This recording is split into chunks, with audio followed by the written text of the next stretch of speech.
Father, it seems to me that the Passion and the Eucharist play a dual role. First, that they affirm the many prophecies of the Old Testament. Second, they establish a new covenant which separates the New Testament from the Old Testament. That's an interesting point by Fred. What do you think? Yeah, yes, that is a very true statement.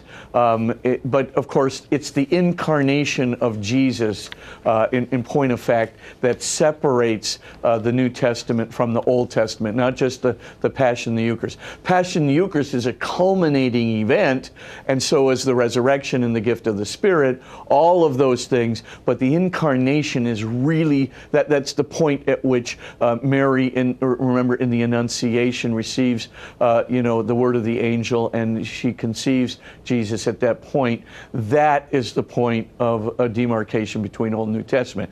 Now, with respect to the other parts of your question, yes, the Eucharist and the Passion are linked together, and the two huge linking elements that you need to understand. Number one is that for Jesus, self-sacrifice for the good of others is his definition of love.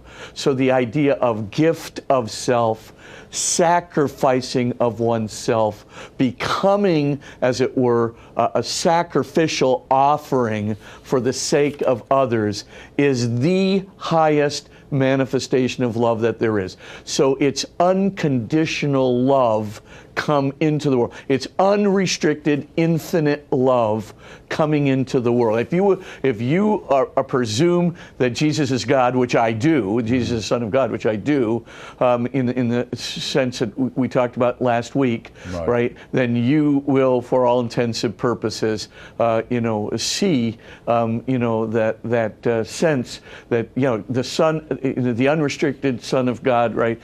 He has died for the world. He's given himself unconditionally. We are redeemed through this unrestricted act of love, and it of course can overcome any evil. It can overcome any sin. It can overcome even the years and centuries of the devil's domination of history. It can overcome him completely and really transform us through the Holy Spirit into the kingdom of light. So that's the very first thing to understand, is this self-sacrificial gift for the life of the world. And of course, this gets us into the whole area of sacrifice, which is very big. And maybe what I might do is pause for a moment and talk about a really key parallel. So what was Jesus doing in the Passion, and how is the Passion the fulfillment of the Eucharist, and how does that lead to the salvation of the world? What we need to do is just quickly go back to Psalm 22. Now remember, Psalm 22 is Jesus's last words on the cross, right? So we hear, in Mark's Gospel, Eloi, Eloi, lama sabachthani. In Matthew's Gospel, he corrects the Aramaic and make it good Hebrew, Eli, Eli, lama sabachthani. Whatever, the key important point there, though, is that a phrase of Jesus is not a panic attack, right? It's not Jesus, saying, oh my gosh, I've been forsaken by my Father. He is doing what a typical Jewish person would do, what a typical cantor in a synagogue would do. The cantor will give the first line of the psalm, and then the congregation goes, oh, it's that psalm, right? They didn't have a numeration system as we do today, right? They recognized the psalm, instead of turn to Psalm 22, they recognized it by its first line. Then that one line refers to the whole rest of the psalm. Now, this is really important because, if you look at that psalm, Psalm 22, this is not about Jesus panicking, Jesus thinking the Father has forsaken him, even though the first line starts off with a lamentation. Jesus is Jewish. He's expecting that his Jewish audience will understand exactly what this means. And so let's go through the psalm really quickly. The first part of the psalm, once the lamentation is completed, what do you notice? It starts talking about trust. Trust. I know that my God is going to vindicate me. I know, that Israel's God can be trusted in, right? So the psalmist, this is not about losing trust. It's like, here's this guy, he's lamenting. Very typical way of starting a psalm. He's lamenting, he's feeling downtrodden, and we'll see why in a moment. And of course, so he makes this lament, but he says, no doubt in my mind, I trust the Lord, I trust his vindication, I know some good will be brought out of this. I am the innocent sacrificial one. God is going to bring good out of it.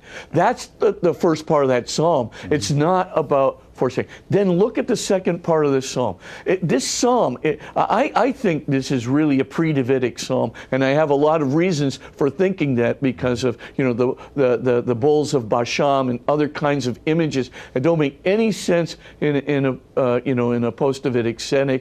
It really is probably pre. So let's just say anyway, just to be safe, it's certainly prior to the exile. Let's just say in 580 BC, and this psalm. This pre-exilic psalm is literally saying, it's describing a crucifixion which is demonstrably similar to Jesus's. Mm-hmm. I mean, if you really compare, what's happening to this guy, he's being beaten up, right? People are making fun of him and jeering at him. His tongue is clinging to the roof of his mouth, right? And so forth and so on. And, there's all kinds of people around him, making these comments, even the allusion, to, being, as it were, stabbed by a spear, and so you're looking at this and you're going, I can't believe it. Mm-hmm. This is written, more than like 600 years before Jesus, mm-hmm. and this is going on, right? And as you're kind of listening to it, he is literally, in recounting this whole psalm, is talking about the death of this innocent guy who's being beaten up and made fun of, just as Jesus is the innocent, self-sacrificial victim. Then we get to the third part of the psalm, which is extremely important for the parallels with the Eucharist and the idea of unrestricted and universal salvation. So Jesus' death is not just for Christians, right? Jesus' death is for everyone. Mm-hmm. The psalm very clearly says that the effects of the death of the innocent one, first of all, is going to affect those who are non-Jews as well as those who are Jews. So, the people of the nations, right? That means the Gentile peoples, right? They're going to be saved as well as those who are Jewish. Then it goes on specifically to say those in the past who have gone down to the world of Sheol. The world of Sheol is not hell. The world of Sheol is the domain of the dead, of the wispy spirits that are sort of in this containment position, as it were, until Jesus comes and liberates them. So his death is also going to apply for those just people who have gone to, they call it sometimes the realm of the dust, but it's really Sheol, it's the realm of the dead. Mm-hmm. So that's going to affect the dead. But it's not just the people in the past, just people in the past who've died. It's also going to be for all the generations of the future, as the Psalm specifically says. Even people that are even unconceived of today, they're going to be affected. So Jesus has picked this psalm, and I'm convinced he's picked Psalm 22, which, by the way, Eloi, Eloi, right, when you hear that form of Aramaic being cited by Jesus, this is a northern Galilean dialect of Aramaic. I mean, Mark's version is, which I think was captured by Peter and told to Mark. I think that version, that Northern Galilean version of the psalm, is precisely the way Jesus learned it from his mother when he was a little kid. And he's citing that psalm. And the reason that he's citing that psalm is because it means all three of those parts of that psalm. He's, number one, telling God, I trust you, I know you'll vindicate and bring good out of this sacrifice, then the uncanny parallels between his sacrifice and those recounted by the psalm. Finally, the universal salvation, not just for the Jews, but for the Gentiles, not just for the present, but for the past and those who've gone to the domain of the dead, and those who will come in the future who believe in the Lord, right? Or who, by their own consciences are trying to follow the Lord as best they can, says the Second Vatican Council. Mm-hmm. So this is, basically what Jesus is intending. This is what is signified by his dying words. The entire psalm, it's not a panic attack. Does this have parallels with the Eucharist? Oh, yes. This has enormous parallels with the Eucharist. But before I go into them, maybe I should ask if there's any clarifications